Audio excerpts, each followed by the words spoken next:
ভিডিওর শুরুতেই সুন্দর করে আপনার নামটা কমেন্ট বক্সে লিখে যান। হ্যালো বন্ধুরা, অনেক ছেলেরাই ভিতর ভিতরে অবাক হয়ে যায় কেন তার কোনো গার্লফ্রেন্ড নেই। প্রকৃতপক্ষে অনেক ছেলেরাই নানানভাবে চেষ্টা করে গার্লফ্রেন্ড বানানোর জন্য, কিন্তু হয়তোবা এখনও সাকসেস পায়নি। হ্যাঁ, কিছু ছেলে আছে যারা তাদের লাইফে গার্লফ্রেন্ড চায় না, কিন্তু বেশিরভাগ ছেলেরাই তাদের লাইফটা আরেকটি মেয়ের সাথে শেয়ার করতে চায়। ওসব ছেলেরাই যাদের কোনো গার্লফ্রেন্ড নেই, তারা তাদের লাইফে কোনো রোল মডেলকে ফলো করে বড় হয়নি। অন্যভাবে যদি বলি, কেউই আপনাকে এসে বলেনি এই শোনো তুমি কোনো গার্লফ্রেন্ড পাচ্ছ না কারণ তুমি এই কাজগুলো ভুল করছো।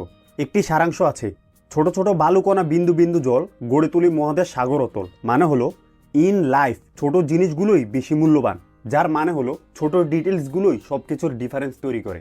তাহলে মেয়েদের বেলায়ও কেন ছোট বিষয়গুলো ডিফারেন্স তৈরি করবে না, যদি বিষয়টি গার্লফ্রেন্ড না পাওয়ার মতো ব্যাপার হয়ে দাঁড়ায়? যেই কারণে অনেক ছেলেরাই সিঙ্গেল থেকে যায় বা তারা কোনো গার্লফ্রেন্ড পায় না, সেই কারণটি আর সিক্রেট থাকবে না যদি আপনি এই বিষয়গুলো শিখে নিতে পারেন এক্সপিরিয়েন্সের মাধ্যমে, অথবা যে এর আগে তা এক্সপিরিয়েন্স করেছে তার মাধ্যমে। ছেলে হিসেবে আমরা অনেক সময় ভুলে যাই যে ছোট ছোট ডিটেলসগুলোই বড় ডিফারেন্স তৈরি করে। উইথ দ্যাট সে চলুন দেখি সেই কারণগুলো কি কি।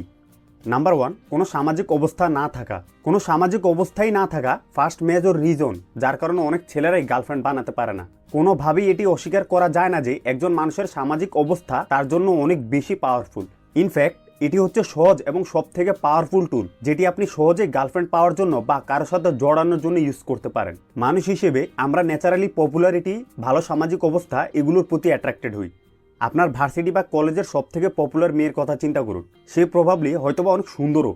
অনেক ছেলেরাই সেই মেয়ের সাথে রিলেশন করার স্বপ্ন দেখে, আর তার এই পপুলারিটিটাই তার অ্যাট্রাকটিভনেসকে আরও 10 গুণ বাড়িয়ে দিয়েছে। Think about this for a second. ভাবুন, যদি সেই মেয়েটি পপুলার না হতো তাহলে সে অন্যদের চোখে কীরকম অ্যাট্রাকটিভ হতো। মেয়েটি সুন্দর তো থাকতোই, কিন্তু পপুলার থাকার সময় সে অন্যদের চোখে যেই রকম অ্যাট্রাকটিভ ছিল এখন আর সেই রকম অ্যাট্রাকটিভ থাকবে না। এটাই সেম অ্যাডজেক্ট রিজন যার কারণে ফেমাস মানুষেরা অন্যদের তুলনায় আরও বেশি টাকা ইনকাম করে। একজন ডাক্তার এবং একজন র্যাপার দুজনে তাদের নিজস্ব ওয়েতে মানুষের লাইফে ভ্যালু অ্যাড করে, তবুও একজন র্যাপার একদিনে যে টাকা ইনকাম করে সেম টাকাই ইনকাম করতে একজন ডাক্তারের বছরখানেক লেগে যায়। ইনফ্যাক্ট অনেক ফেমাস মানুষদের ইনকাম তাদের ফেম আপস অ্যান্ড ডাউনসের উপর ডিপেন্ড করে। ফেম উপরে উঠলে ইনকামও উপরে উঠে যায়। আপনার পপুলারিটি আপনি মেয়েদের সাথে কেমন ইন্টারাক্ট হবেন সেটির কোয়ালিটি এবং কোয়ান্টিটিকে ডাইরেক্টলি এফেক্ট করে। One of the main reason কেন অনেক ছেলেরাই গার্লফ্রেন্ড বানাতে পারে না তা হলো তাদের কোনো সামাজিক অবস্থা নেই। মেয়েরা, এমনকি অনেক ছেলেরাও স্ট্যাটাসের ওপর অনেক বেশি অ্যাট্রাক্টেড হয়।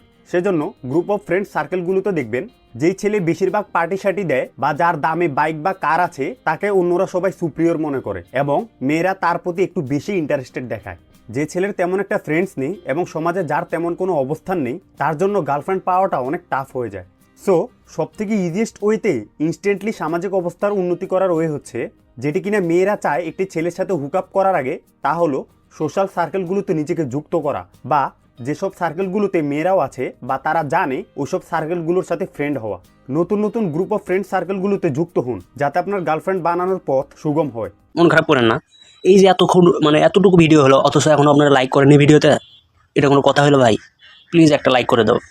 তোমরা তো বুঝবা না এই একটা লাইক আমার জন্য কতটা আনন্দের। চ্যানেলটাকে এখনই সাবস্ক্রাইব করুন, কারণ আমি চাই আমার ভিডিওটি সবার আগে আপনার কাছে পৌঁছে